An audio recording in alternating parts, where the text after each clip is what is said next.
podcast is part of the Sports Social Podcast Network.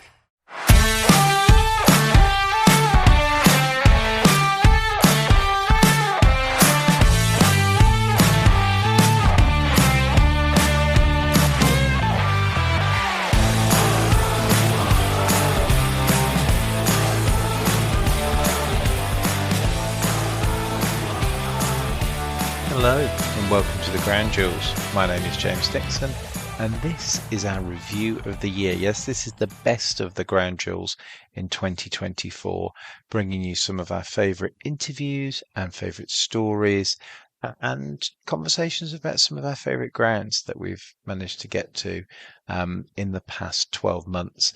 Thank you for everyone who supported the podcast during the year.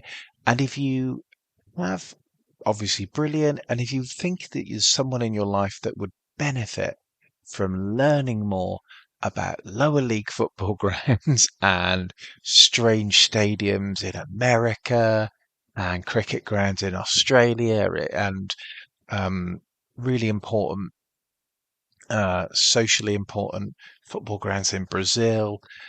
Yeah, I don't know who that is in your life, but if you have one of those people in your life, tell them about the podcast. And in fact, give them this episode because this shows the wide range of what we are about.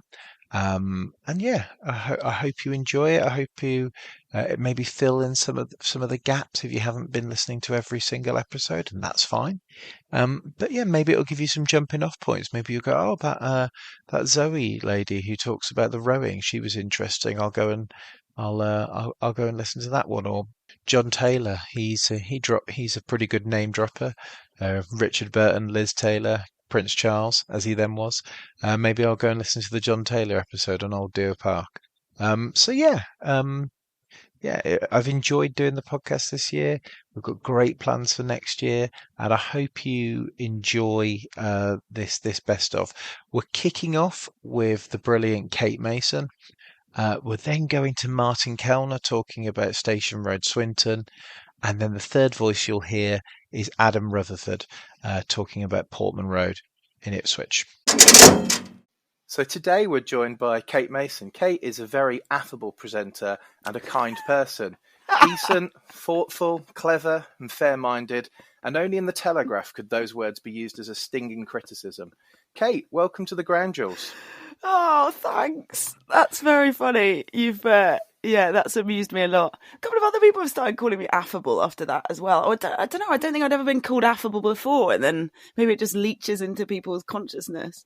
And now, yeah, it's not a bad thing being affable. No, it's terrible. It's terrible. You want people to be terrified of you in the sports broadcasting world, James, because otherwise, they'll just take an inch and whatever the phrase is. I'm hungover. Let's get that out there on the tables right away, shall we?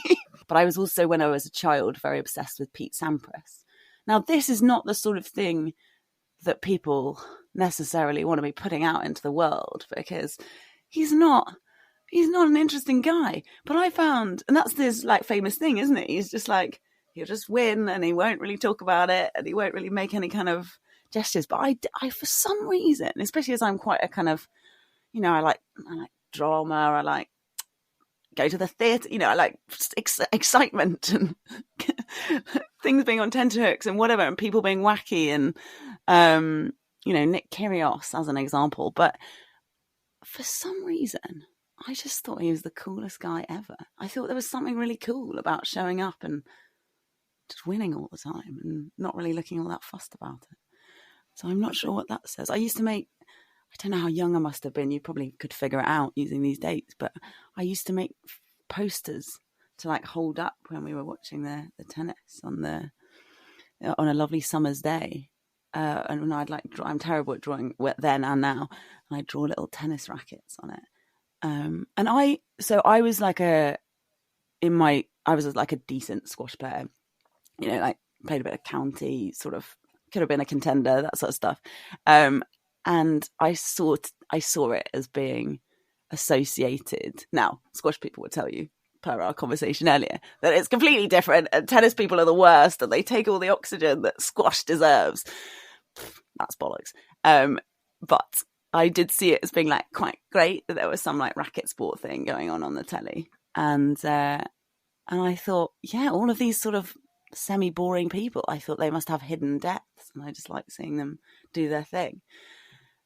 And yeah, I think something about this like theatrical nature of the way centre court is set out, I think it really appealed to me. It was very organised. Like my parent, this is probably too much, but my parents didn't get on very well, and it was quite like turbulent. But there was something very, we could watch I was allowed to watch the telly. So I was not allowed to watch a lot of telly as a kid. I was one of these like, you've got to be doing your work and all that stuff, practicing the violin, doing your squash training.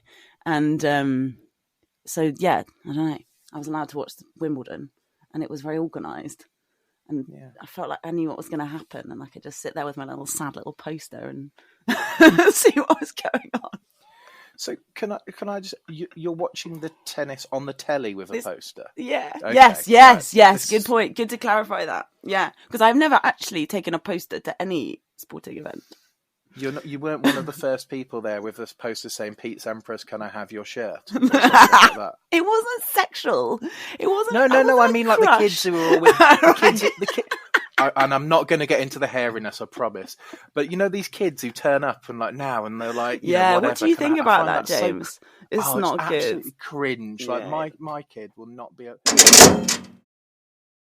At least the red half of Manchester, from a football perspective, owes a tremendous debt to Swinton Lions, because in 1980 you managed to lure a certain Danny Wilson north to play standoff for you. Yeah, that was great era. A sort of little tiny great era, not a great era as the 60s were. But yes, Danny Wilson, who was married at that time, and his wife used to sit just near us, watching the match, and on her knee was Ryan Giggs. She used to look after Ryan Giggs, and and they'd be sitting in the stand together there. And there was an occasion when Danny got very badly injured, and she went down onto the pitch, and I actually got to hold Ryan Giggs as a young boy. I wasn't a young boy, but he was, because she went down to see what was happening with her old man. They do owe, so he grew up. I mean, he did play rugby league as well for a little bit, and could possibly have, if he'd taken a wrong turn, he could have ended up in that sport, and ended up obviously as a footballer. He did, and what was his old man like as a player? Because I think there's a story where he said he was offered an inducement, as a lot of Welsh players were, for rugby union to come up. He was offered a house to move up to Swinton, but and because he thought there was a sort of the unofficial colour bar in Wales, and it wasn't possible for him to be selected for Wales, he thought he'd go and he'd have a go at rugby league. Yeah, I understand he was a pretty special player at the time. Oh, very much so. He was in that great tradition of, we've just lost quite recently Barry John, and he was in that great tradition of Welsh fly halves who could sort of ghost through defences, and from, if he fancied it, which he didn't always, but if he did fancy it, you would see, it would bring back memories of himself and other sort of Welsh fly halves who would do that, in the great era of Welsh rugby union in the 70s, So he was great. I saw matches where he scored 5 drop goals, which wasn't unusual in rugby league. The drop goal wasn't that much of a weapon in rugby league in those days, and he was, he was dead-eye dick for the drop goals, really good. But like I say, it was if he fancied it. He had all these issues with alcohol and various other things, but if he was on song, he was brilliant. He was one of the best players around at the time. When Alf Ramsey got to Ipswich, he described Portman Road as small and basic. which which I think is sort of he wasn't a man of many great rhetorical flourishes, was he, Alf? No, that is true. And there's a brilliant clip of the year that we won the what was then the first division, the top league under Alf. I think it was 61-62. And as I recall, I haven't looked at this for ages, but as I recall, we won because of another result, and a pitchside reporter said to Sir Alf, "We've just learned that you've just won the first division. How do you feel?" And his response was, straight out of the sort of Harry Enfield playbook. He said something like, "Oh, yes, fine. Yes, fine. Very good. Yes." Well, it's a different time, and you know what? I think TV is really important in this story of Ipswich, because if that success happens a couple of years later, it's going to be properly documented. Football and TV really sort of started, and the contract with BBC and ITV to show highlights started in 1963. And so you're even though it's one of the great stories of English football, a team that had mostly been, had been in the Southern League in the 1930s, back-to-back promotions, and then or winning the league the year that you were promoted, because you just miss out on television and that medium to distribute it, it's not as well remembered as, say, the smaller teams like Derby and Forest winning the league, because there's just not that B-roll there for people to kind of have this sort of group memory, whether they were there or not. Yeah, I guess that's true. Those little sort of fine, as you say, the line just is by, you miss it by a year and no one really knows. But in some ways that adds to the mythos of the club, because our reputation is as a which I think is true, is as a small family oriented club. It's a very nice place to visit, and it's always been like that all of my life. I mean, the only times where you can guess where I'm going with this, the only times where it is genuinely unpleasant have been playing against Norwich, and that was in the 90s. Some of the worst behaviour I've seen at a football match was watching Ipswich Norwich at Portman Road. But even then, that has fallen away. I've got 3 brothers, right, and 2 of us are Ipswich, and the other 2 are Norwich. So it goes Ipswich, wow. Norwich, Ipswich. So we've got this deep. My best man as well, my best and oldest friend, is also a season ticket holder at Carrow Road. So we've got this deep-seated rivalry, which at times has been really, pretty nasty. And I went to the home game this year, where we still couldn't manage to beat them, home or away, for God's sake. And I didn't like the animosity. I didn't like the outside. It was a big derby day. It's the first time in a long time we're in promotion slots at this point, and the chanting made me feel a little bit. Come on, are we not beyond this now? But other than that, family club, friendly place, noisy, passionate, but never a lot of aggro. Things. And obviously, all Ipswich fans of a certain age have fond memories of Bobby Robson.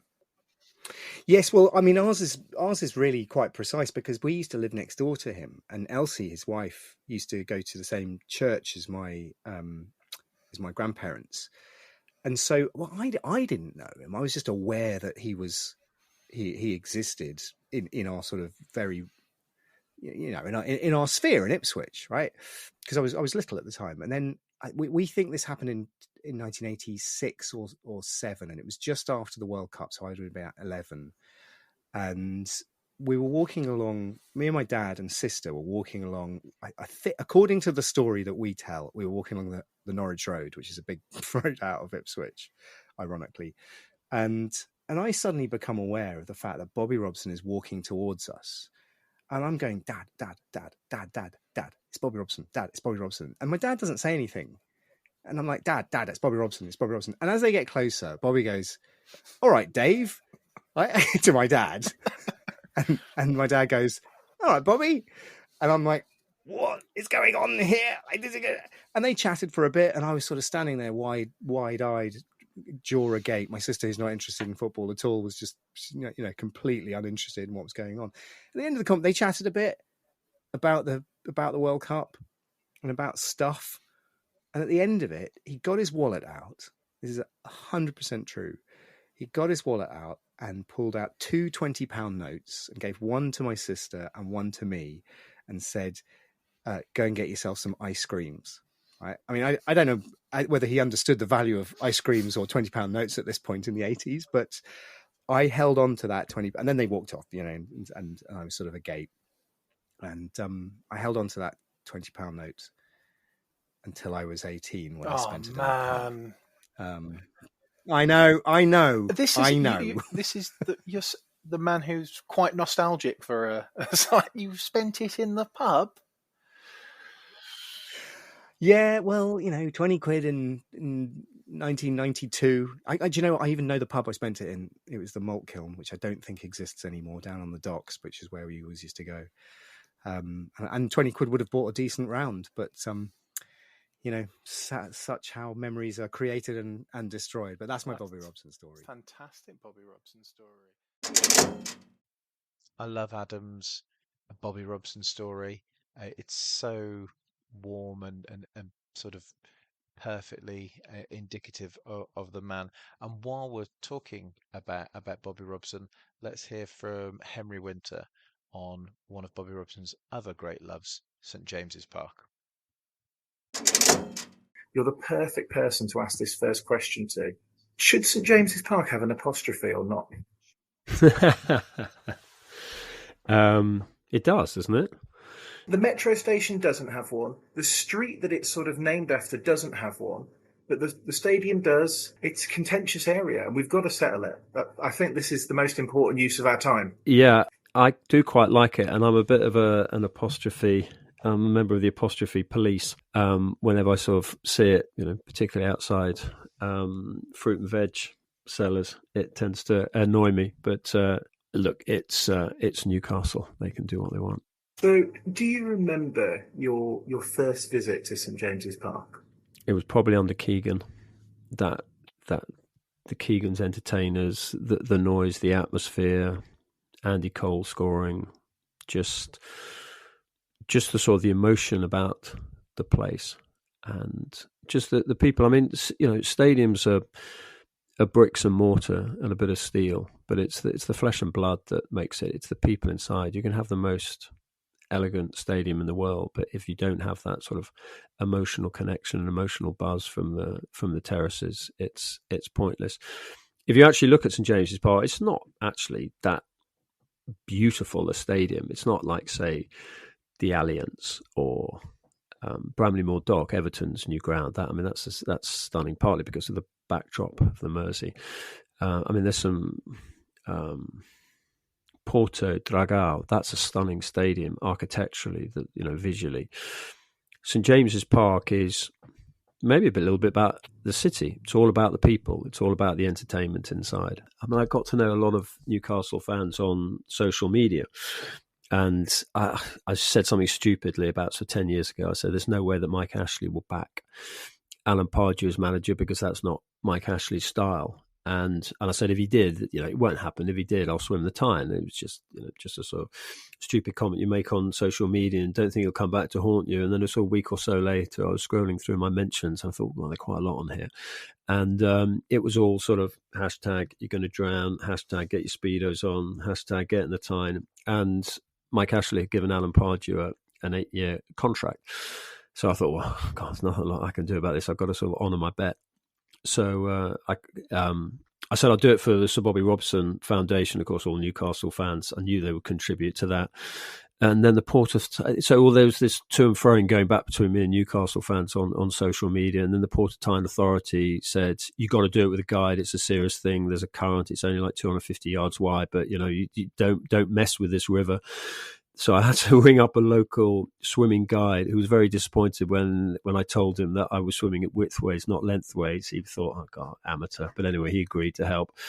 And then there was this hilarious debate. And a couple of Newcastle fans said, oh, by the way, make sure, one Newcastle United fans on social media said, oh, by the way, make sure you're not wearing a grey wetsuit because it's the seal mating season. And it might make you swim quicker, but it could be a bit risky.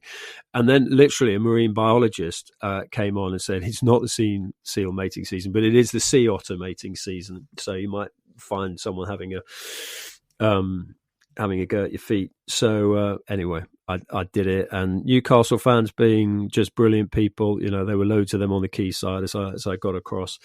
But that's the nature of the people who then head up, disciple like to the great church on the hill, St James's Park, and just make it so special. Jen, welcome to the Grand Jewels. Hello, thank you very much for having me. We're absolutely delighted. Would you be offended if I said the Valley was cute? No, I think that's nice. I mean, it's a bit patronising, but I take it. I think the Valley it's a lovely little place. It's a lovely little stadium in South East London. We're very proud of it. Us Charlton fans are very proud of the Valley, and people talk very fondly of it.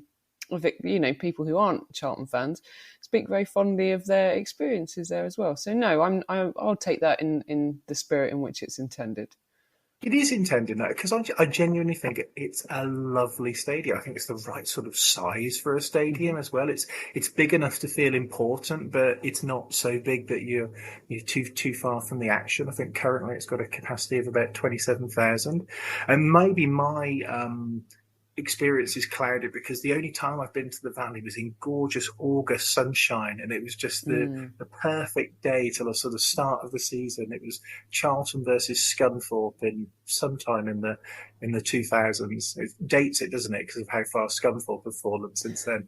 But it was, I just remember having such a lovely time. And maybe I'm wrong because I'm not from South East London. I'm not from London at all. I think people are quite warm towards Charlton, and people quite like Charlton as a club. Yeah, I mean, that's always been my experience, and it does have that kind of like, I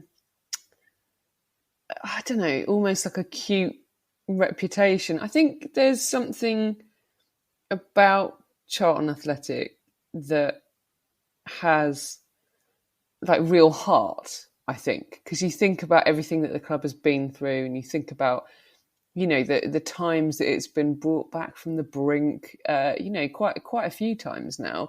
And as you said in the sort of preamble to this, you know, it had an actual political party formed to save it at one point. So it does have this like quite amazing history. And I think the club is like, you know, whenever I tell someone that I support Charlton Athletic, there's like two standard responses. One is like, oh, they kind of like tilt their head and they're like, oh, that's nice. Oh, I like that you support Charlton Athletic. Or they say that they had a friend or a friend of a friend or like a cousin who was in Charlton's youth academy. That's like a very common thing that I seem to hear. Almost everyone in London knows someone who's been through Charlton's youth academy, apparently. So let's go back to sort of your sort of personal story. You're getting involved, I think you said sort of 97, 98, that season. And is that when are you still at that point sort of becoming invested from afar, or are you starting to go to the Valley then? Because that's the season that ends with one of the great sort of playoff finals. I know that's not at the Valley, but you know, but if you watch that game against Sunderland with any sort of inkling for Charlton, and you're not tingly and moved by all of that stuff, you know, football's not for you, right? Well, yeah, absolutely. I mean, it's a great story, and obviously the playoff final in 2019 is another like beautiful moment in the history of Charlton Athletic. But yeah, so I didn't go to my first match at the Valley until 2001.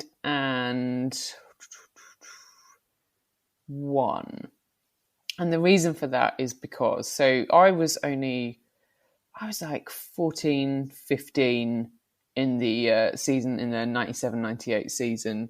And so I was like a bit young to be going to, my dad wasn't interested in football. My brother was sort of old enough to be going like by himself by that point, or with his mates, but I was like a bit young. Not wanting to take his sister along. Well, he absolutely didn't, and that is why it took so long for me to go to the Valley, because no one wanted to go and see Charlton Athletic play apart from my brother. And I think with hindsight, he probably kind of felt like it was his thing as well, and he didn't really want his little sister, getting involved in this thing that he kind of saw as his own. So I think there was a little bit of that, but what he would say to me, I guess he didn't want me cramping his style either, but not that he had much. But he would say to me, "You're going to ask too many questions. I don't want to take you because you'll ask too many questions."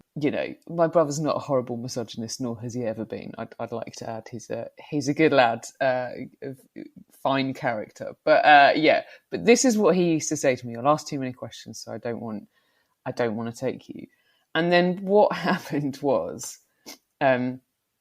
basically, it was his struggle to do my maths now, but I think it was his 21st birthday. Yeah, it was his 21st birthday. And I had gone to visit him at university for his birthday party. And I had bought for him, I was like, so, when you're a teenager, back in the day, obviously, what do kids buy each other for birthday presents now? Because you can't, DVDs and CDs aren't really a thing anymore, are they? But this is the standard birthday fodder of a teenager in the 90s, early thousands, right? You buy your siblings a CD or whatever. But I was like, it's 21st birthday. I want to buy him something meaningful or whatever. And I know that my mum has bought him tickets to go to Charlton. So what if he had a really nice day out in London and I got him a ticket I bought him a pair of tickets for the London Eye. That's what I thought, go and do that and then go to the Valley afterwards. And I genuinely thought that this was a really thoughtful and inspired birthday present. And he was a bit drunk by the time he got it, and he opened the envelope and he looked at it and he said, "What the fuck is this?" And that's peak London Eye as well. That London Eye's only been open for a year. Yeah, exactly. It was very new at that point. So I was like, yeah, who wouldn't want to go on the London Eye? Yeah. And he was like, "I hate London and I hate heights.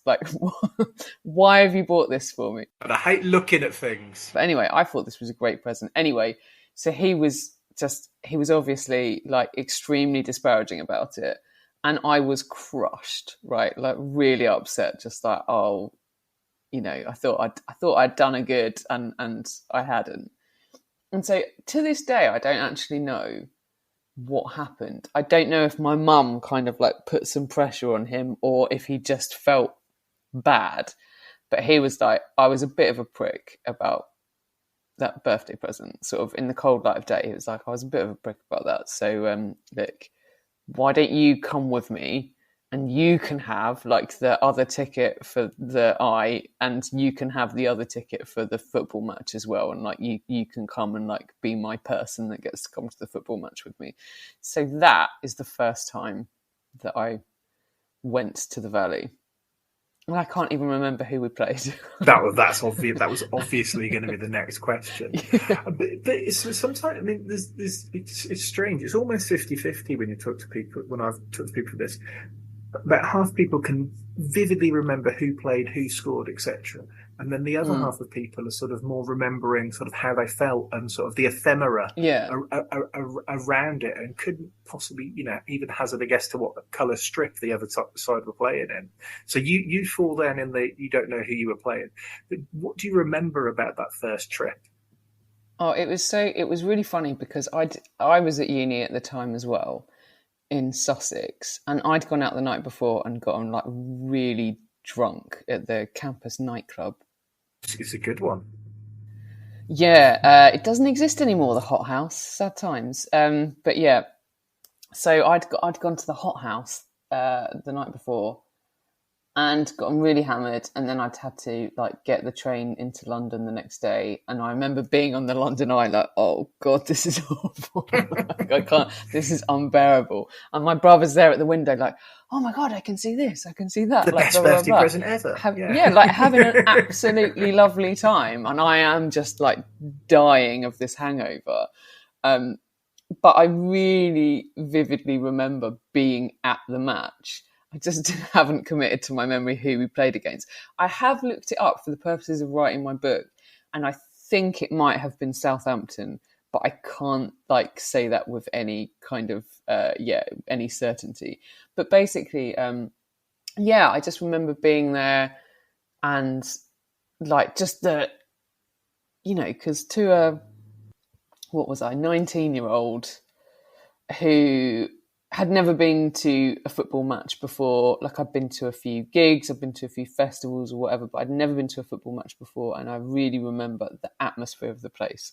I really remember, the excitement of the crowd. And I remember, I think we must have gotten tickets in the family area because there were a lot of kids around, but there was a guy there who's effing and blinding, and he realises he's sitting very close to these small children. And he's like, "Oh, sorry, mate," and they're like, and they're all laughing, and it's great fun and whatever. I just remember, I honestly, it sounds ridiculous, but I felt so proud to have been given this, for my brother to have bestowed this honour upon me that I'd fought for a good few years by that point, and he'd bestowed this honour upon me, and I felt so proud that he'd allowed me the privilege to go and watch Charlton Athletic with him. And I just fell in love with it, Today we're joined by Jonny Owen. Jonny is a man who's worn many hats during his time: musician, actor, producer, presenter and filmmaker, to name a few. Oh, well, thank you very much, James. I was going to say I've got a hat on today because we were recording quite early, aren't we? So I got a bit of bed hair going on, so I put a hat on. Well, this is the thing. We're at different stages of life in terms of parenting. For me, with a 1-year-old, a 9:30 record is late. And I normally start by talking about the ground. But I want to talk about the town first, because the history of Merthyr is fascinating. And I don't think it's well known outside of South Wales. It's sort of the first place in Britain to industrialise, where the first steam railway journey happens. For a short period of time, it's the iron capital of the world and the largest settlement in Wales, much bigger than Cardiff, much bigger than Swansea. And of course, 19th century large urban population means slums and awful living conditions. And then we get the Merthyr Rising in 1831, the first time the red flag is used as a symbol of working class rebellion. Merthyr elects the first Labour MP to Parliament. It feels like it's always been sort of a tough area, but a resilient area. Is that fair? And what were your experiences of growing up in Merthyr in the 70s and the 80s? Yeah, that's a really good sort of history of the town, I suppose. I mean, the town is very symbolic of South Wales in the fact that it practically didn't exist until the Industrial Revolution. Nobody lived there. It was a few scattered farms on every census. And then when they discovered all the elements they needed for making iron, which was running water, limestone, iron ore and coal, they had the natural resources in abundance in that area to make iron. So the town grew up really quickly. It was really boosted by Britain's involvement in sort of, an expansion of the empire, Napoleonic Wars. So there was a real need for iron, really, for the cannons that made, the very, very famously Nelson came to visit Merthyr to see the cannons that won the battles and things that he'd fought. So it was a town that kind of was invented, really. A huge immigration, inward immigration from right across Wales, but also the west of England, places like northern Spain, Italy, Ireland, obviously. So it was a town that was a sort of a tough frontier town, it was called by historians. Apparently, really, really dangerous conditions because it was mining, whether it be iron ore, coal, or, the iron works, which were huge sort of places where, lots of heavy industry, giant machinery, molten lava, all that kind of thing. But it was incredibly exciting. All historians talk about this. So the workforce sort of, worked hard and played hard. So it had thousands of pubs. There was a saying in Wales that if somebody disappeared from a village in West Wales, it was an actual saying they've gone to Merthyr, because Merthyr was seen as a place people went, So we kind of had a Wild West town in Wales, in Merthyr Tydfil. Now, my great-grandparents on my father's side ended up there. One set were Irish on my grandmother's side. Another set were Welsh. Classic Merthyr immigration. Went in there to work in the pits and the ironworks, both sides. It was just a place to work. So I'm sort of many generation Merthyr. And one of the anomalies of Merthyr that people always notice, like I said, it's got this amazing history when you scratch it, is that it's a football town in South Wales. So South Wales obviously very famous historically for rugby. embracing the culture of rugby and, the inter-villages. But because Merthyr was a bigger town and grew up the same time as sort of Liverpool and Glasgow, those kind of places, there is a theory that the Irish influx of population just meant that it's very similar in personality to Liverpool and Glasgow, that football became the chosen sport of the people of the town, the working class people of the town. So I very much grew up like that. I always supported Merthyr Town, or Merthyr Tydfil as they were called then. I really started going in my sort of early teens with my mates from my area of Merthyr, Eric, and my cousin Robert. And we used to, so I had family connections to the club. My grandfather's brother, David Owen, was the chairman in the 60s and on the board. And he was a Merthyr fanatic. He only lived in a terraced house. It sounds really grand that he was chairman. And my grandfather said about his brother that he used to give too much money for the club. He used to go, he's an idiot. He gives money where he can. But he loved Merthyr. But he used to work there, and he was kind of always hovering around the gate. So he used to just wave me in. So I got in for nothing.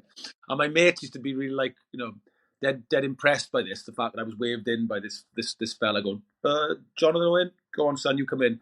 So that's my childhood memories are really interlinked with the club. I just remember, like I say, going as a boy with my father and grandfather, then starting to go with my mates. And then something remarkable happened, really. When I got to about 16, and I didn't realise how rare it was at the time, Merthyr suddenly took off, really. They got this football team that came together. And then, a bit like the post-war team, they probably became one of the best teams in the non-league pyramid and system for about a good 5 or 6 years. And, there were reasons for that. I believe now. It was a unique time in football. You could probably earn more money playing for Merthyr than Cardiff or Swansea in those days, which sounds ridiculous, but football then was very different. There wasn't the TV money in the game. And if you played what was called part-time for Merthyr, with win bonuses and a job, you could probably earn as much, if not more, than somebody playing for Cardiff and Swansea. So we kind of had all the best players in South Wales certainly for about a good 3 or 4 years. And that meant Merthyr really progressed through the leagues and, achieved all these kind of amazing cup, giant killing feats over the period. So I then suddenly thought that was normal. I thought that was the way football was between the age of, say, 16 and 21. But I now realise it was a real golden era for the club. We've just heard from Jonny Owen, before him Jen Offord, and before her Henry Winter. And let's stick in Wales. Well, not in Wales, but stick it to a Welsh theme, and let's go to Old Deer Park and hear from John Taylor. So today on the Grand Jewels, we're joined by a true legend of rugby union and one of its great voices. John Taylor is a storied Welsh international, a 2-time British and Irish Lion tourist, and a broadcast synonymous with the Rugby World Cup. But I want to talk to John about Old Deer Park, home to his beloved London Welsh. John, welcome to the Grand Jewels. Thanks, James. Very pleased to be on. So you're heading down to London anyway, I think, to become a teacher, and you end up in this great London Welsh side of the early 60s, the likes of Gerald Davis, JPR Williams, Mervyn Davis as well. And you guys were an incredibly strong side back then, weren't you? Yeah, London Welsh really had undergone, the revolution had started by the time I got there. John Dawes was really the mastermind, and he actually, I think, is sort of underrated in a way, in that he changed the way rugby was played. First of all, with London Welsh, and that was, even though it was exciting running rugby, because that's what we played, it was actually very pragmatic, because his mantra was, we're not very big, so when we get the ball, the opposition's not having it back until we've scored. And we would, he firmly believed that good ball was good ball anywhere on the pitch. If it was time and space, then you could use it. And we did have it was basically a team of school teachers. I think there were 12 of us in the first team, but it did mean that we didn't have too many great big hulking forwards. So we had to look after the ball. And that way of playing became, obviously, first of all, very successful for London Welsh.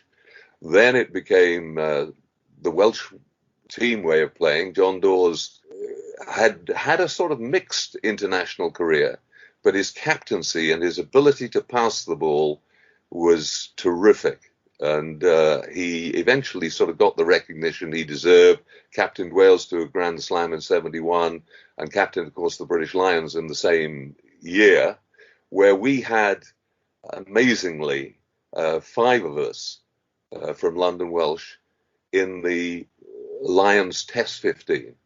Gerald Davies, JPR Williams, Mervyn Davies, John Dawes, the captain, obviously, and me. And we played in all the tests, so you had a third of the team from London Welsh. It's just made me think of something else and digress a little bit, if I may. One of the great stories of the old clubhouse was very much the social sporting mecca for Welshmen in London. And one of my favourite early memories, about 1968, I guess it was, and I won a few caps. Richard Burton and Liz Taylor turned up. And Richard comes and sort of says hi, and we're having a quiet beer. This lovely lady, Liz Taylor, comes running over and says, Richard, come over here. I need you to see somebody. And he said, I'll be there in a minute, love. I'm having a beer with John Taylor. And, I, for a bit of name dropping, I think that takes some beating. But only beaten by Charles, in a way, because it was, as you say, the year of his investiture. And because he'd come down to open the clubhouse at Oldby Park, the new clubhouse, he also was at the Wales v Ireland match in Cardiff later that season, and was introduced to us all before the game as it went along the line, as you do. And he got to me, and again, this is my second big name drop. And he said, John, he said, you live in London, don't you? Yeah, because I saw you at Oldby Park. And I said, yeah. And he said, what are you doing after the match? And I said, well, we have a banquet, and I'm sure, we find a space for you, sir, if you wanted to come. And he said, oh, no, he said, I can't, unfortunately. I've got to get back, but I've got this great big car, nobody else in it, and I was going to offer you a lift. Joining us today is Charles Dagnall, and he's going to be talking about his love of the Tampa Bay Buccaneers, and we're going to discuss the Tampa Stadium. Charles, welcome to the Grandules. Thank you so much. It's lovely to be here, all the way from India, as I am at the moment, where it's baking hot outside, and that's why I'm more than happy to be doing this podcast, so I don't have to sort of suffer the stifling heat and humidity for too much, because my fair skin cannot take it for too long. So yeah, it's lovely to be here.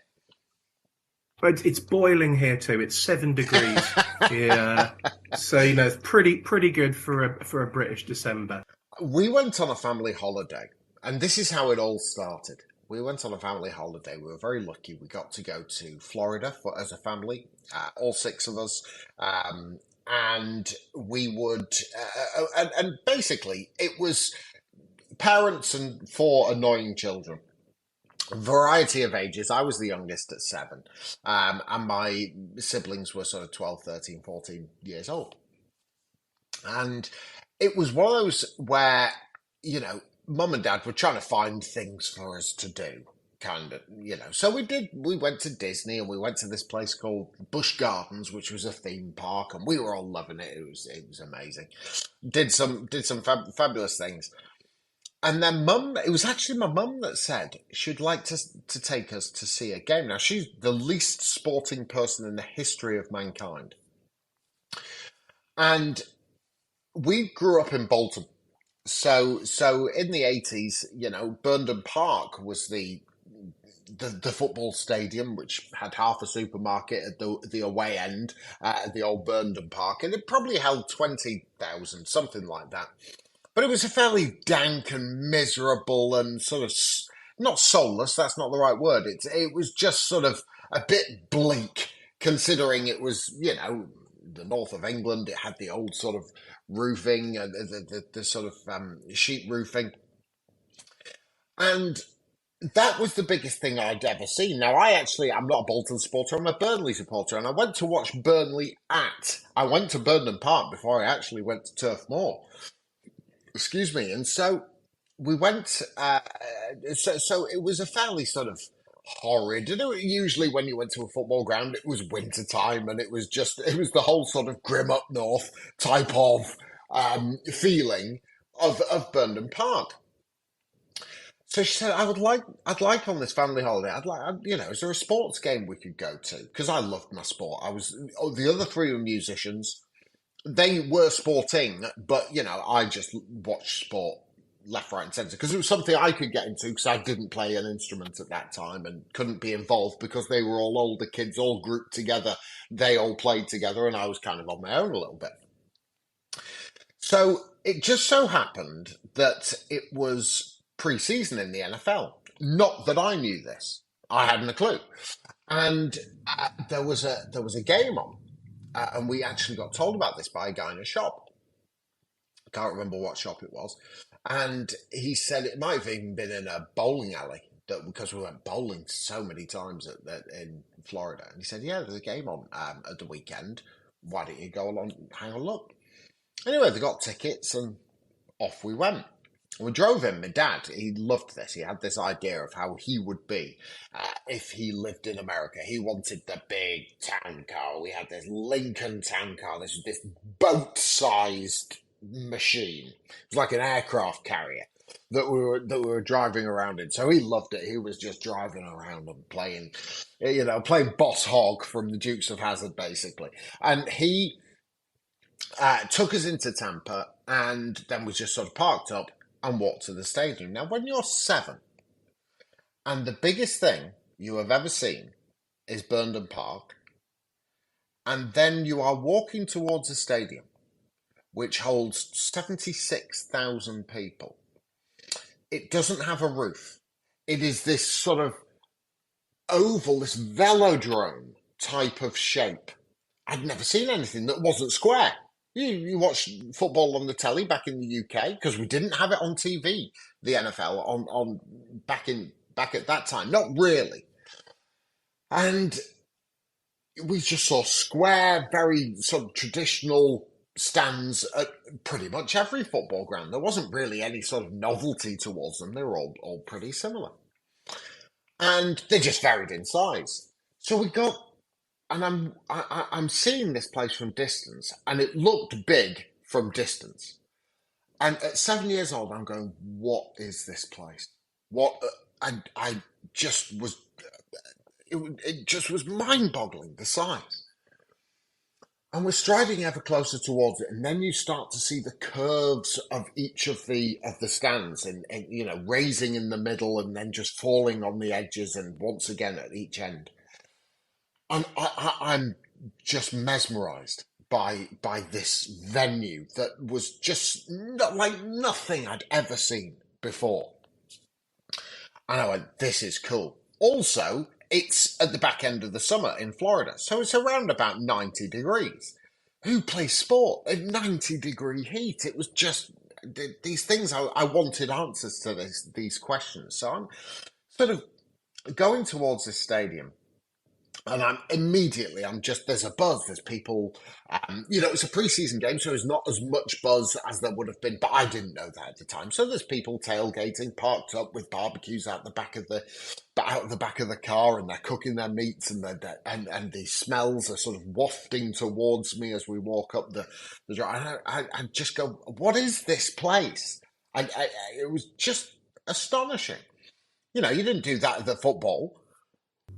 No, I think as much as the stadium, that tailgating experience, which is very uniquely American, because of the vast car parks, basically. Whereas you've got a lot of British football grounds who are traditionally located in the centre of town, where space was at a premium and all that kind of stuff. That tailgating experience is phenomenal. You describe it well as a velodrome. More fruitily, I think it was described by Chris Berman of ESPN as the big sombrero. The big sombrero. But it's a very unique looking stadium, and people will reckon, even if they don't feel like they know what it is, it's where Whitney Houston does the famous version of the Star Spangled Banner in Super Bowl 25. That stand, get that massive stand going behind us, stretching up, looking like it's touching the sky. It's such an iconic look, and I can't imagine what it would be like going there at 7 years old. It was just vast. I mean, the press boxes, I believe, that were put on specifically for that Super Bowl, I think. It didn't have them originally. It was just basically this big concrete bowl. and then they sort of added on, but they were there when I was there. And again, the floodlights were at the top of the press boxes, and they sort of, or at the side of the ground rather than the traditional four corners of the ground. But this thing didn't have corners. I mean, what's going on? And as I mentioned, the sort of wavy nature, the big sombreros, right? That's he did, didn't he, Chris Berman? And so. So today we're joined by a comedian and a cricket commentator, Aatif Nawaz. Welcome to the Ground Jewels. Thank you, James, for having me. If I'm working at, let's say, Lord's, right? It's sort of 7 tube stops from my house. So I'll go to the match. I'll say hi to people as I come across them, but I'll sort of do my job, have some grub, finish the game, do the analysis, and just hop on the Jubilee line back home, right? That's what I'll probably do. But you can't do that when you're in a bio bubble, right? So the game is finished, or the day's play is finished, and you're still around the same group of people. You get together in the bar, you get together in the restaurants, you sit outside, you go for walks, and you're sort of forced to be social, which sort of worked again to my advantage. So we've got people like Wasim Akram is there, the late great Shane Warne is there, Michael Holding is there, Michael Aatif, all the Sky team is there, the BBC team is there, and I remember thinking, well, this is remarkable. I'm going to get a chance to spend time with these people that I probably wouldn't get in a normal setting. Shane Warne, God rest his soul, he's outside having a cigarette, and I can just sort of walk over and chat to him while he's doing that. And obviously, just control the urge inside me to fanboy shamelessly. But, it was just such an amazing thing, because there was this camaraderie. People did miss their kids and their other halves and all that kind of stuff. A lot of people did miss them, but I didn't have any kids or other halves. So, I call my mum once a day, and that's all good. And now I'm just spending time with the people around me and sort of mining them for stories and, sharing a few of my own. And there was one night where Wasim Akram was really bored, and he said to me, "I've heard you've been on a TV show. You're on a comedy TV show here in England." I'm like, yeah, I'm on the show. He's like, "How do I watch it? Is it on Netflix?" I'm like, "Well, no, it's on BBC iPlayer." And he said, "How do you sign up to BBC iPlayer?" And I was like, "Well, there's and he kind of gave up on it very quickly. And he was like, "Yeah, I'm not going to watch that." So I remember finding the show, making a version of it, putting it on a private link on YouTube, and sending it to him so he could watch it for ease, just because I really wanted Wasim Akram to see my comedy. So, I was like, I'll go through this huge tech effort. It was remarkable. They put us up in the Hilton. There's a Hilton hotel on site at the Ageas Bowl and at Old Trafford. But at the Ageas Bowl, they put us up there, and it was a beautiful facility. Even now, outside of COVID, if you ever get a chance to stay there, it's difficult on match days because the pitch facing rooms get taken very quickly. But if you get a chance to get a pitch facing room, it is remarkable because you can put it on your TV screen in your room, and then you can look out your balcony, and it's happening right there in front of you. You can stand over your balcony and watch the action. It is one of the most privileged spots you can get in all sports around the world. I've seen some incredible spots around the world, but I feel like at the Rose Bowl, they've got a great view at Old Trafford as well. But the Rose Bowl, you're right there. You're right in the midst of it. It's a very cool place to watch cricket. So today we get to welcome Tim Vickery, a South American football expert, to the Ground Jewels. You'll know Tim from his work with the BBC or ESPN or World Soccer Magazine, to name but a few of the publications that he graciously allows to carry his byline. Tim, welcome to the Ground Jewels. Lovely to be here, and really looking forward to taking the road less travelled by, talking about this particular stadium. Yeah, and you have kindly selected a stadium in Rio for us to discuss. But as you've alluded to there, we're not spiritually going to go to the Maracanã. We're going a few miles north and east to Vasco da Gama's ground. And I apologise for my pronunciation, but the Estadio São Januario? São Januario, yeah. That was pretty good. São Janu, as it's often referred to. You can call it, which I think is the official name, because São Januario is the road, or was the road, just alongside. You can call it the Vasco da Gama Stadium, which I think these days is the official name. So whatever is easier for your tongue to get around. And in the modern day, Vasco Stadium has a capacity of around 25,000, but it's an old girl. It's approaching its centenary, having opened in April 1927. And at the time of its construction, it was the largest football ground in the Americas, although that would soon be overtaken by the Centenario in Montevideo.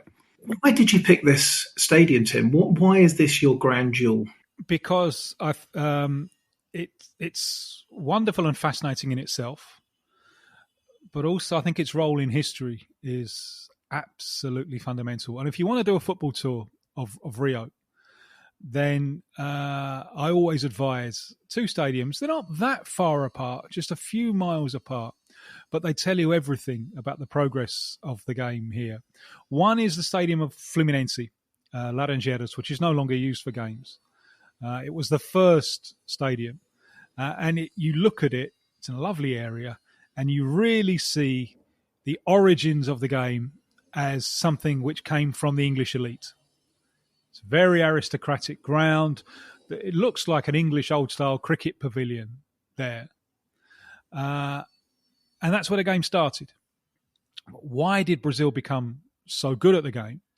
And always at this point, we need to say that the influence and the example of Uruguay is absolutely fundamental to this story. Uruguay is the example of South American social democracy in action, and therefore football went down the social scale much earlier and easier in Uruguay than it did in Brazil. But it happened in Brazil as well, and that's why Brazil, with its massive size and population, became the country to have won the World Cup 5 times, because they start drawing on all of their population and not just the aristocrats.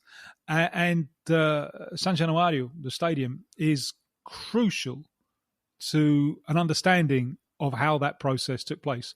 So as the crow flies, it's not far away from the Fluminense ground. And it's even closer to the Maracanã. But in social terms, it's a long, long way away. And Vasco da Gama is situated in the old North Zone, not that far from the centre, and the city since then has sprawled out for miles and miles and miles. But it was a traditional working class area full of factories. That characteristic has changed, and not for the better. Something else that we can get into later on. And Vasco, club of the Portuguese community, were the revolutionaries. The Portuguese community, lots of small business owners. That's what the Portuguese were doing. Lots, and still are, lots of bakeries, lots of dry cleaners, that kind of thing, small businesses. And this meant that they were in intimate contact with their employees, poor, working class, and lordy lord, sometimes black. And Vasco da Gama, they win in their first season in the Rio First Division. They win the championship with a team including poor whites and black players. And this really puts the cat amongst the pigeons, because there is all kinds of pushback from the elite clubs, all kinds of pushback. They try and put in clauses that the players have to be literate. So they have to fill out a form. Now, most of Brazil's poor at this time are not capable of doing that. So Vasco send their players to school and so on. And then there's another attempt to keep the great unwashed at bay, which is, well, you got to have your own stadium. If not, you can't come in. And at that point, well, it's a plan that Vasco have anyway. But at that point, it becomes urgent. We got to club together and build our own stadium. So they did. The little businesses and so on. They all kind of got together and they built this stadium. Now we are talking the day after the 97th birthday of San Januario, and the very existence of this stadium consolidates the presence of the poor and the black footballer in Brazilian football. Now, everything in Brazil is nuanced and can be complex and contradictory. As the great Tom Jobim, the bossa nova musician, famously said, Brazil is not for beginners. Because the thing that consolidates the poor and the blacks even more definitively is professionalism in the next decade. Again, the influence of Uruguay happens because of Uruguay. And at that point in the 1930s, Vasco da Gama are on the other side of the debate. They're in favour of amateurism. And they very much and willingly, they leave this space to be the most popular club to Flamengo, who a club of the elite, who during the 1930s, seeing that the way that the political wind is blowing, make a very, very intelligent decision to become the popular club by signing the leading black players of the day. So Vasco da Gama it's those ones who, it's so often the case, the ones who led the revolution in the 20s are the conservatives in the 1930s, and none of which is to cast any doubt on the importance of that stadium, which, as you said, it's the biggest in Brazil until 1940. It's the home kind of the Brazil national side. It's where they win the Copa America of 1949, and so it's hugely important, and not just in football terms. Saint-Janou becomes there are a couple of years where the carnival parades are held in Saint-Janou, but also lots of civic events.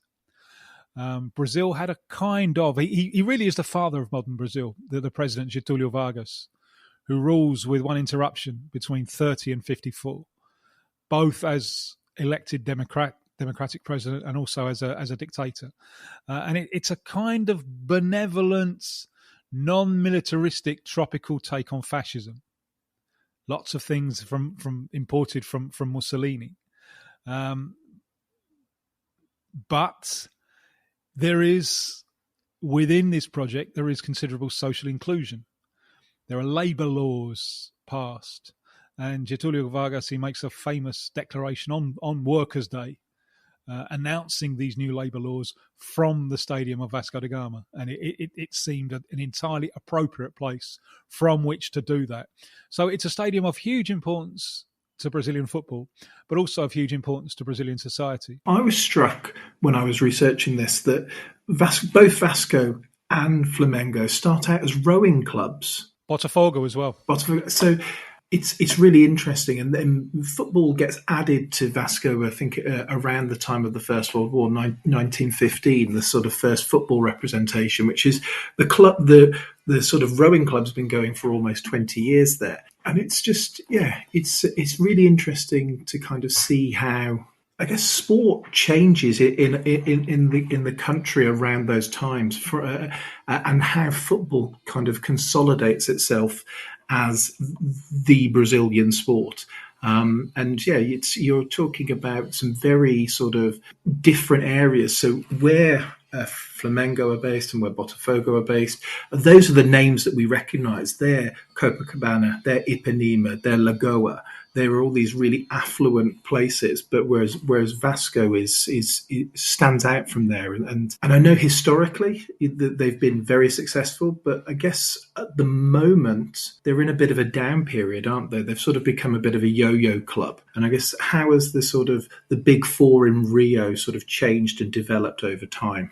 Well, gaps have opened up now. Huge gaps have opened up, which means that Flamengo are a national institution. And Flamengo, because Rio was the capital, and radio, this is a huge difference between England and Brazil, for example. And English football develops and spreads out before the electronic media. It's the electronic media that takes football to the far-flung corners of the country. And Rio is the capital. So radio is broadcasting the games of the Rio teams all across the country. At the time that Flamengo go popular. So on the basis of that, Flamengo have a huge national following. And Vasco have a national following as well. And Pelé in Minas Gerais grew up as a Vasco da Gama fan. But in recent years, those gaps have really, really opened up.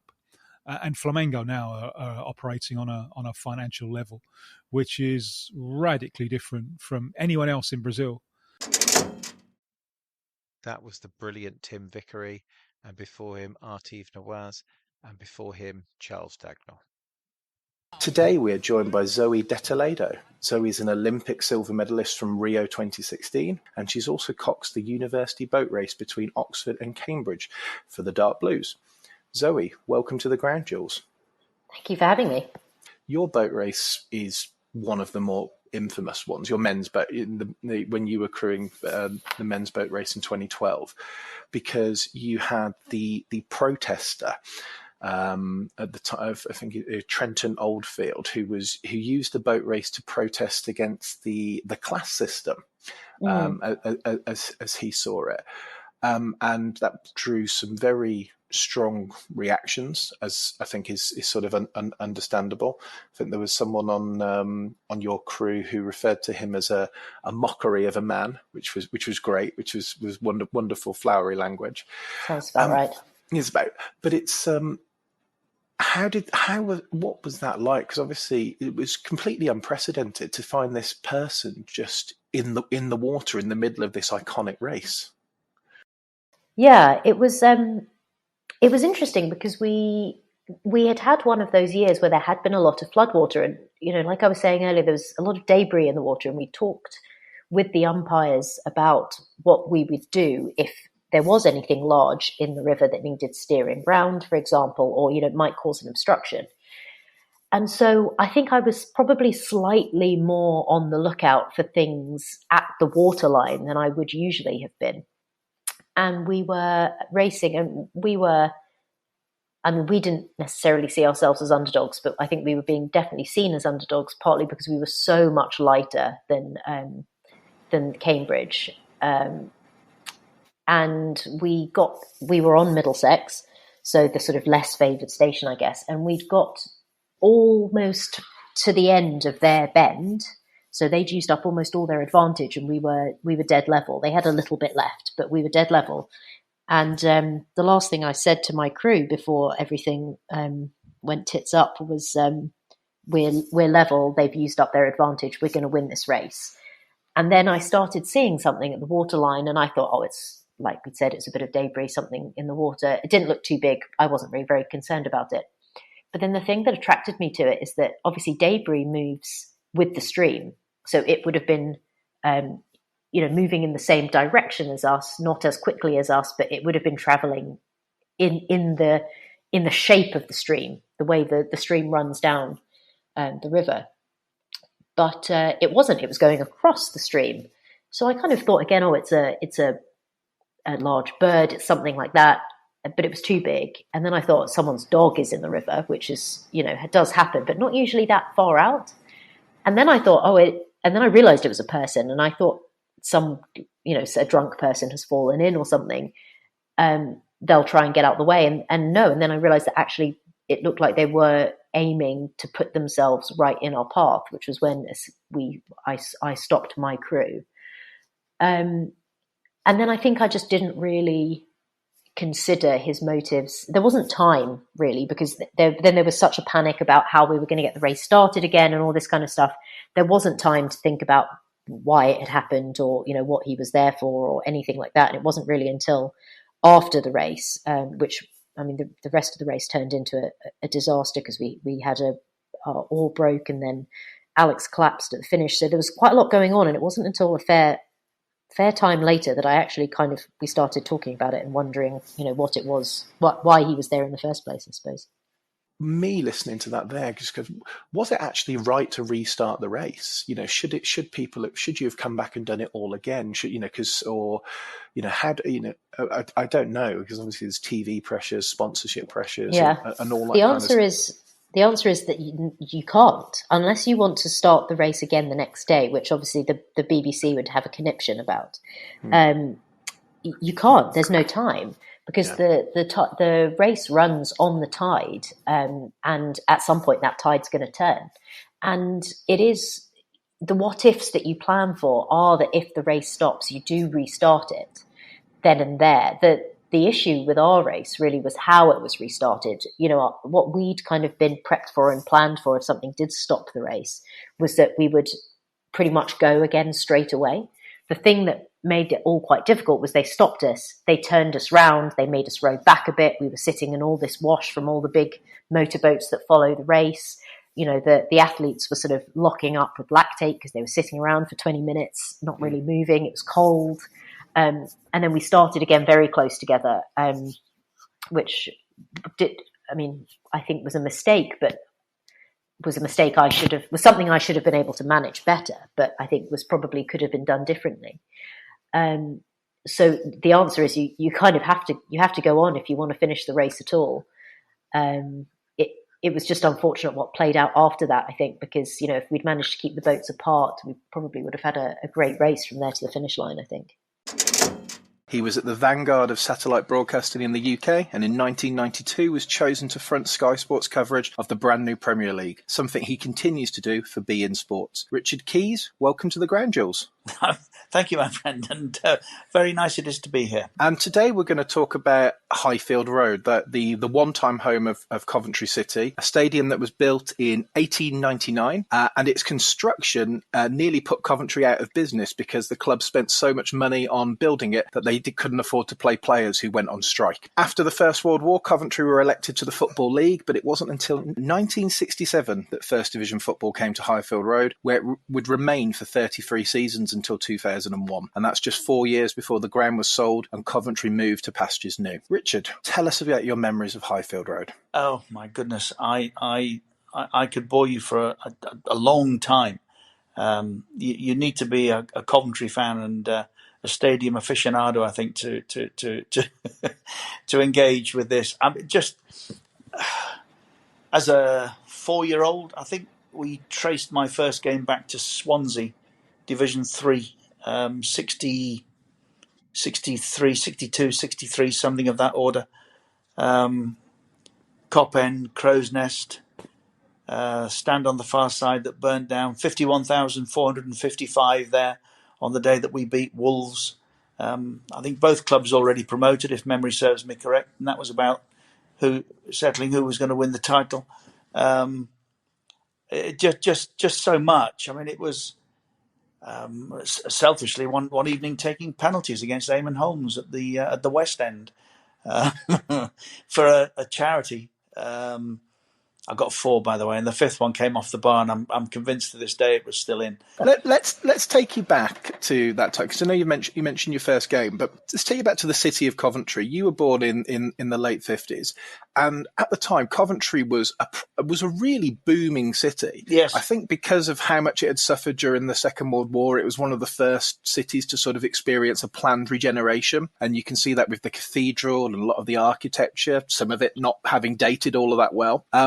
And the automotive trade was booming. You know, what's your memories of the city as a youngster? It's funny, you know, with how much of it is something you remember and how much that you subsequently have seen that you think you might have remembered. I mean, the pictures of the boys celebrating at the Hotel Learfrick, as I think the Cup winners did, the night that we got promotion, and I remember a TV report saying the boom city of Coventry now has a team to match, you know, and we were in the 60s. We were a city that was making an impact. I'd never seen Coventry as, you know, a small city or a small club. I mean, I think when I grew up, we were the 7th biggest city in the UK, and we needed a team to match that. And Jimmy Hill subsequently delivered it in at the end of an extraordinary period of time.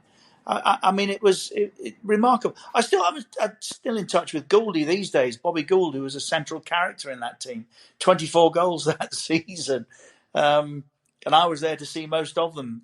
And I was like every other young lad at the time, you know. You take your stool, you were at the front. But in those days, Jimmy Hill provided entertainment. You could go at 1 o'clock, 1:30, and be entertained pre-match by all sorts of displays, and you know that was all part of going to Coventry. We were the first all-seater stadium in the UK. It wasn't a very tidy regeneration of our ground, but at least we can claim to have been so. Again, Jimmy back as chairman this time, you know, driving change through, and he was right. That's the way ultimately that it went. Our version of it wasn't necessarily very impressive, with seats out, with no covers. My goodness, it wasn't great, but he did the right thing. He did this, so. But yeah, as a city, enormously proud of my city. Then, now, and I've never given up on the love. I mean, I wonder, do you remember your first game for Sky at Highfield Road? Wow. Because I do. I don't remember it, but I've got it. If you can't pull it, I've got it, because there's some fascinating details about it. No, I can't pull it. It's a Monday night football. Coventry beat Spurs 1-0. Williams. Yes. And much more importantly, the halftime entertainment was Sonia. Yes, I do remember it. Yeah, poor girl. Oh no, poor girl. She was terrific, but I don't think it was us, but she got roundly booed off somewhere. I think where she'd gone to provide entertainment, and oh no, that was so embarrassing. But yeah, I do now remember that game. Yeah, I didn't realise it was that one. There's a side story, because our commentator was a guy called Ian Dark, and it wasn't a great game.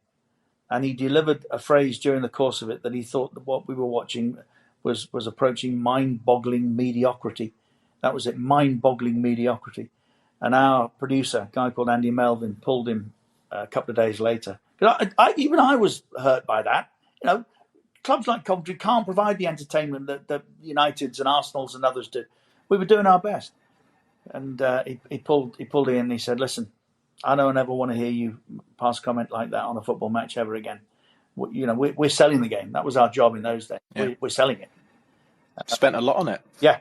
And Ian said, well, what about my credibility? Melvin said, it was extraordinary, but I said, you haven't got any, and walked off. Oh, wow. Wow.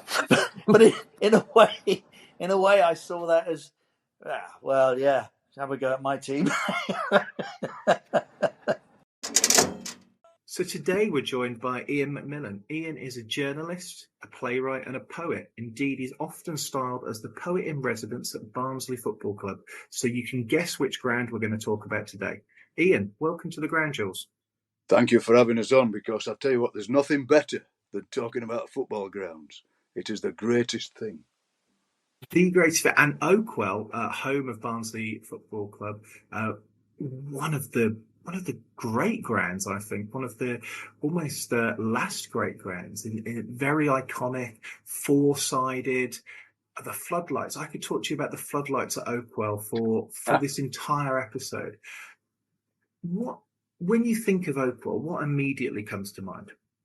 There are three things I would say. The first thing is that when I've been out and about, which I often am, getting the train back and seeing Oakwell from the train is the most astonishing thing, because you think, as you said, it's four-sided, it dominates the town.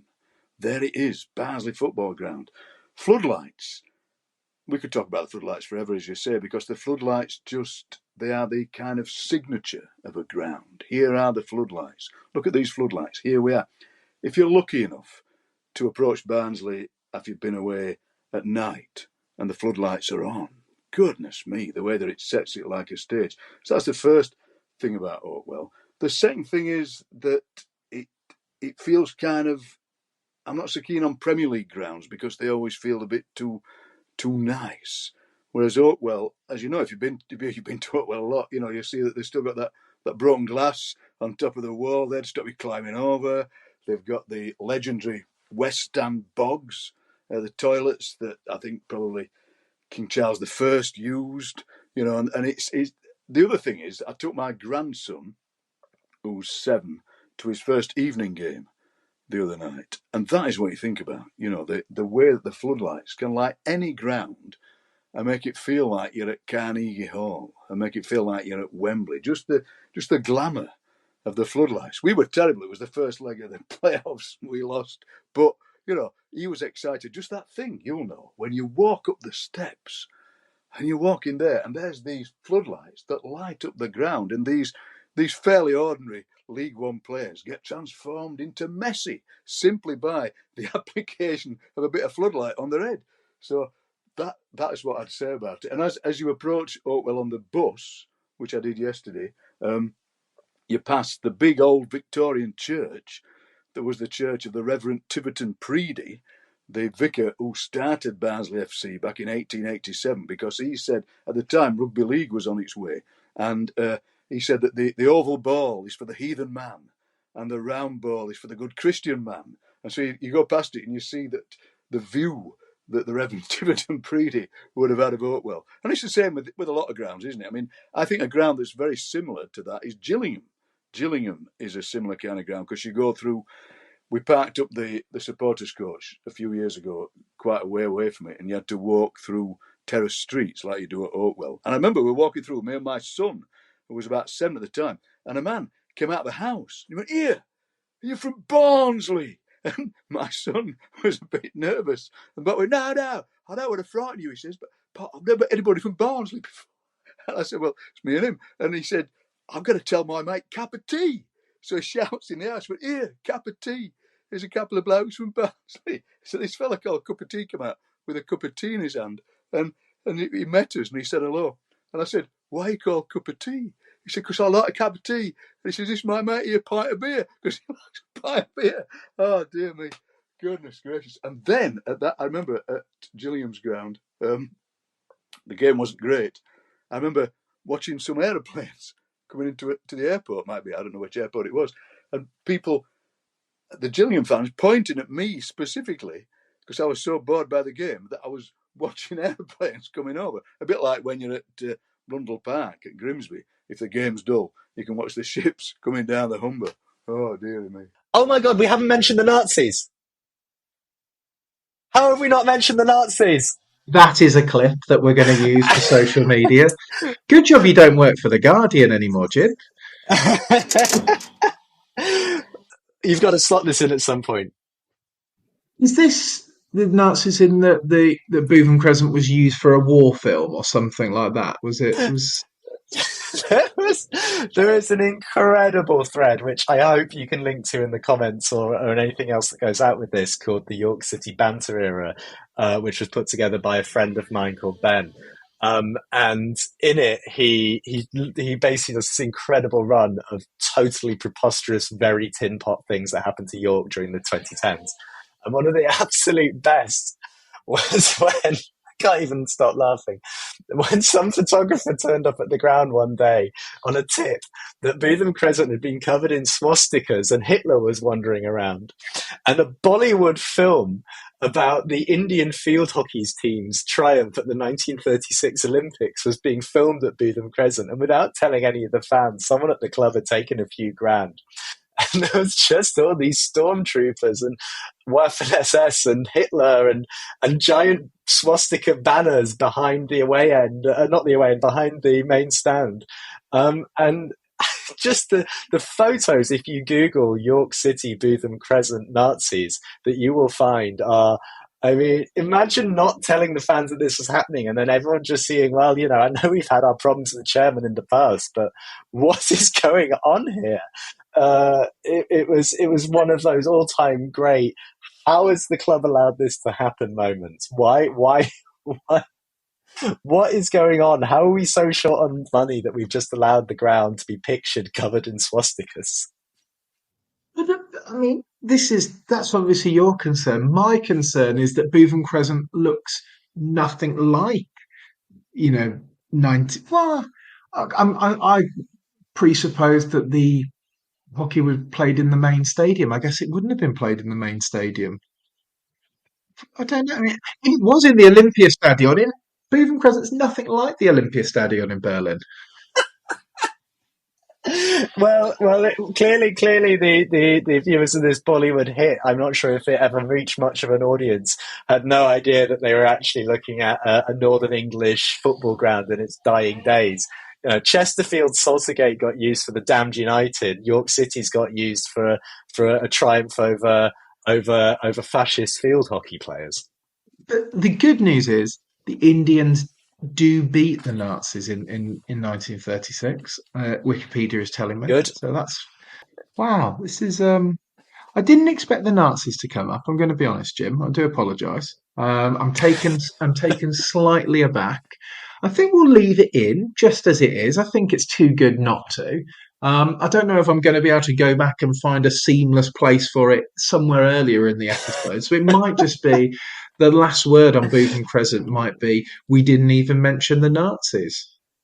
We didn't even mention the Nazis. I think in some ways we didn't even mention the Nazis, and it is a perfect example of the strange stories that attach themselves to these places, and the fact that people were offended, baffled, or just bemused by that turning up says everything you know about supporting a lower league football club, and quietly in some ways why it's delightful, because something like that just happens and it becomes part of the folklore, in the same way that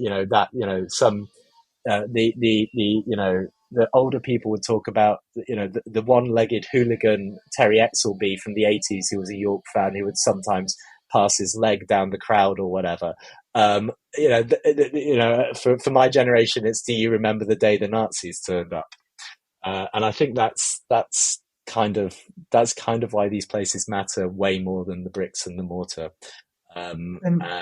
or indeed it's sometimes even the football. And we didn't even get to the Nazis. That was the brilliant Jim Waterson, who was on a fairly recent episode about York City's Bootham Crescent. But how could we not put that story in? How could we not put that in? Jim's one of my favourite episodes of the year. If you're going to go back and pick just one, I suggest his would be fairly high up the agenda there.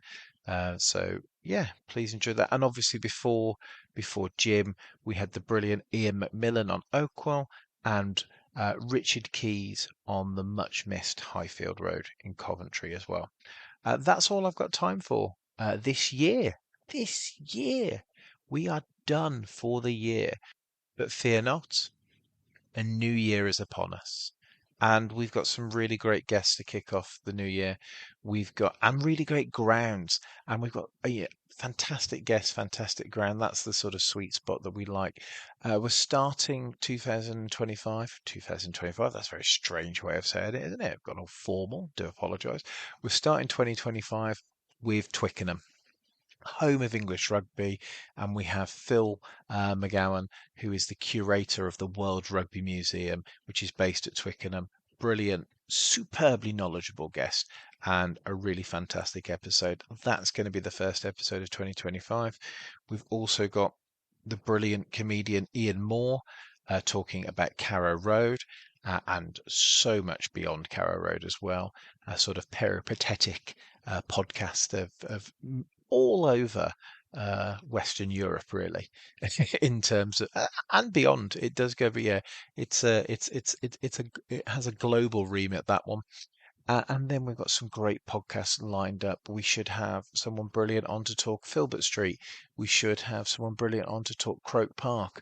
We're hopefully going to go and talk to someone about Lambeau Field in the NFL.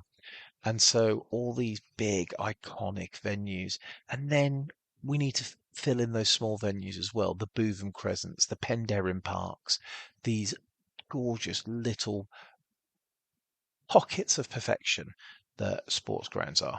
So thank you for 2024 and everything that you've done for the podcast.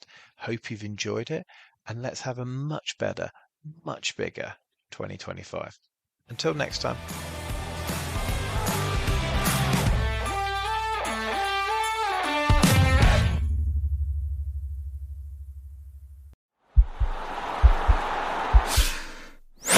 This podcast is part of the Sports Social Podcast Network.